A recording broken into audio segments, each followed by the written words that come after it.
அந்த நாள்ல யோசிப்பை யோசித்திருப்பா, நான் ஒரு அனாதையாய் கொண்டு வரப்பட்டேன், அபாண்டமான பழி சுமத்தப்பட்டேன், என் உள்ளம் காயப்பட்டு போனது, தனிமையா உட்கார்ந்து அழுது இருக்கிறேன், ஜெயிலில் அடைக்கப்பட்டு நீ வாழ்க்கை முடிந்ததுன்னு நினைச்சேன். இங்கிருந்து ஆண்டவர் என்னை எடுத்து கொண்டு வந்து ராஜாவுக்கு பக்கத்துல உட்கார வச்சு இன்னைக்கு இவ்வளவு பேருக்கு ஆசீர்வாதமாய் மாற்றி இருக்கிறாரே, அதை நினைக்கும் போது ஆனந்த கண்ணீர் வடித்திருப்பார் யோசேப்பு. அதுதான் உங்களுக்கு நடக்க போகிறது. இன்றைக்கு ஏமாற்றம், இன்றைக்கு காயங்கள், இன்றைக்கு தனிமை, இன்றைக்கு கண்ணீர், இன்றைக்கு எதிர்காலத்தை குறித்த பயம்.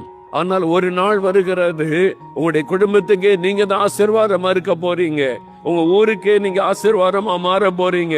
உங்களுடைய தோல்வியின் ஜெயமாய் மாறும். நீங்கள் நினைத்து பார்த்திராத உயரத்திற்கு தேவன் உங்களை கொண்டு செல்வார்.